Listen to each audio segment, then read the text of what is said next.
دلوقتي هناخد كثير من الكلمات المتنوعة مع حروف جر متنوعة، اصطلاحات ثابتة مع معانيها، وهندخلها في جمل. كل كلمة فيهم هندخلها في جمل، أو كل اصطلاح فيهم هندخله في جملة. ففي الجدول ده عندنا 3 خانات. الاصطلاح نفسه على الشمال اللي هو back up. up ده preposition وback دي كلمة. ربما نكون خدنا بعضهم قبل كده، لكن دلوقتي هناخدهم في جمل وهنمشي بالترتيب الأبجدي، البي وبعدين السي وهكذا. والمعنى طبعا اللي بالعربي ده معنى الاصطلاح نفسه، والجملة اعتقد ان انتوا دلوقتي وصلتوا لمستوى ممكن تعرفوا معنى الجملة على بعض.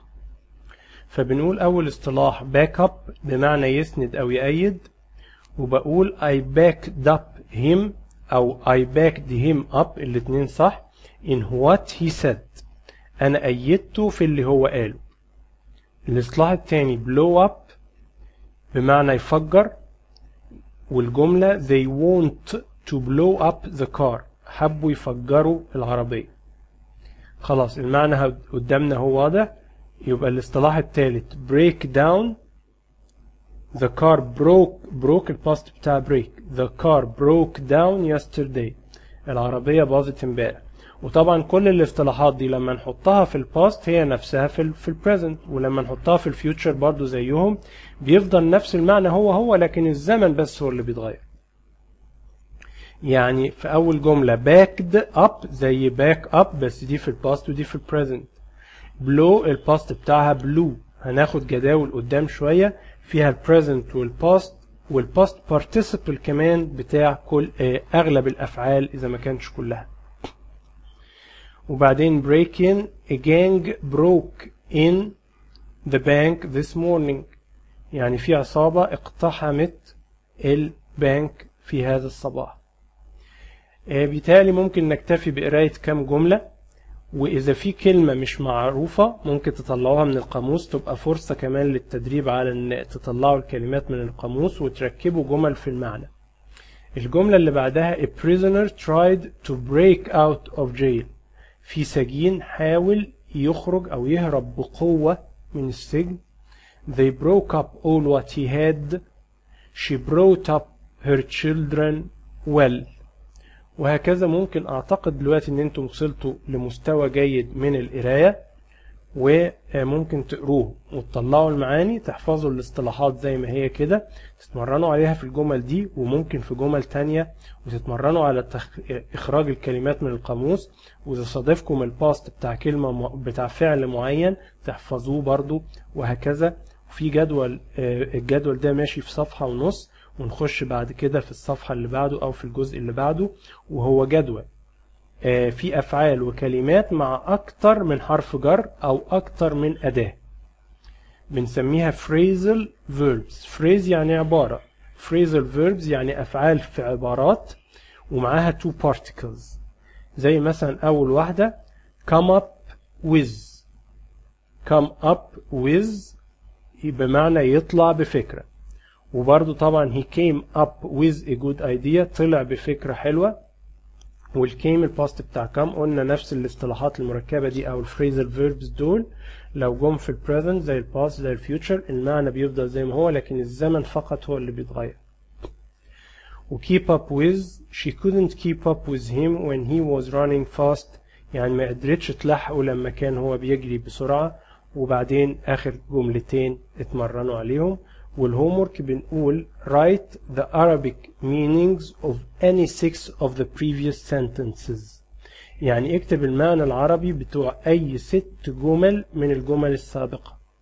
الجمل السابقة في الصفحة دي واللي فاتت كمان، علشان كلهم شبه بعض وزي بعض. ومش بس ال6 جمل، احنا اتفقنا ان نحاول نطلع المعنى بتاع كل الجمل، ونحفظ الباست بتاع أي verb موجود عندنا في البريزنت وفي الباست، نحفظه في البريزنت ونحفظه في الباست.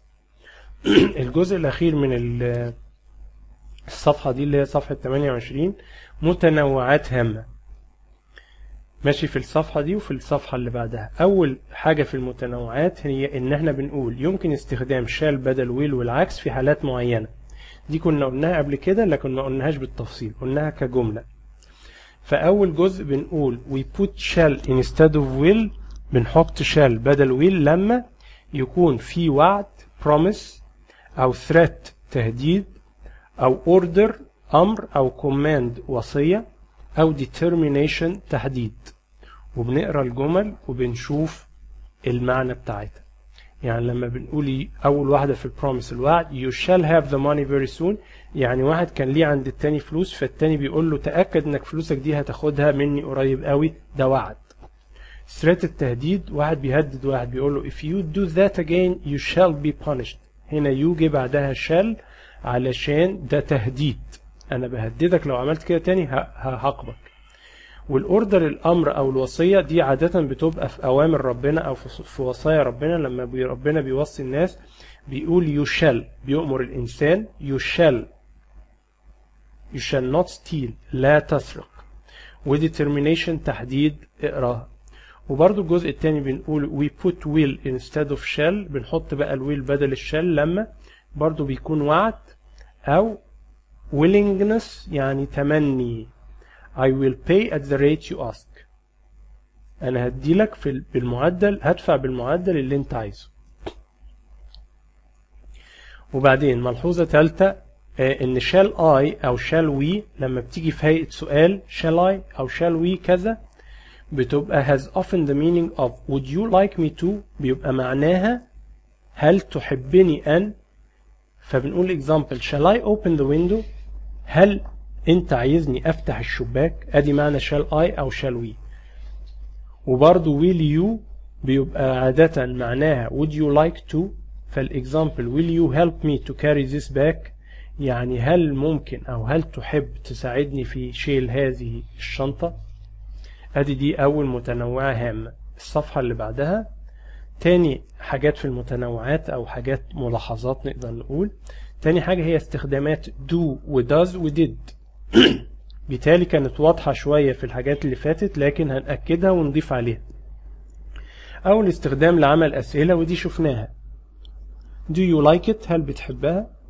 وفي النفي لو هجاوب بنو، النفي اللي هو النيجاتيف أو negation طبعا بنقول no I don't like it، هنا حطيت do في النفي. نمرة جيم أو تالت حاجة للتأكيد for emphasis، عشان أأكد حاجة. لما واحد يقول لي do you like it أقول له yes I do like it، ممكن أجاوب أقول yes I like it بس، لكن لو عايز أأكدها له بقى قوي أقول له yes I do like it. ولو أنا حبيت حاجة بالفعل في الماضي بقول yes I did like it، ولو he أو she أو it بقول في البريزنت بقول yes he does like it، هو فعلا بيحبها. طيب نمرة دال أو نمرة 4 بنقول لتجنب التكرار to avoid repetition، عشان ما كررش. لو في جملة طويلة قوي بقول do أو does أو did عشان أختصر إن أنا أقولها تاني. بقول he likes it and so do I. لو جملة طويلة بقى أو he likes it and he does so and so and he plays مش عارف إيه and so do I، يعني كل اللي فات ده أنا كمان زيه، هو كذا كذا كذا كذا كذا وأنا كمان زيه، يبقى بتجنب التكرار ب and so do I. لو هقول he بدل I بقول and so does he. لو كانت في الماضي بقول and so did I. نمرة 5 أو he بقول كنوع من الأدب والذوق for politeness. طبعا احنا عارفين ان للذوق بستخدم please من فضلك. ممكن اقول للواحد please come وبقى تعالى من فضلك، وممكن عشان ازود له الاحترام اقول له please do come. والشرح النقطة جيم اكتر اللي هي بتاعت التأكيد for emphasis، عشان نشرحها اكتر بنأتي بثلاث أسئلة فيهم did و does و do والإجابة العادية عنهم ثم الإجابة التي فيها تأكيد. فبقول do you like it، الإجابة yes I like it، وفي العادي yes I do like it. وممكن برضه أقول yes I do بس برضه يبقى فيها تأكيد وإجابة مختصرة. تاني سطر does he like it، yes he likes it أو yes he does like it. did they like it، yes they liked it، yes they did like it. وبكده نبقى خلصنا level 5، ويا ريت ما نخشش في level 6 غير لما نضمن ان احنا كل الليفلز اللي فاتهم حافظينهم وعارفينهم وفاهمينهم كويس جدا.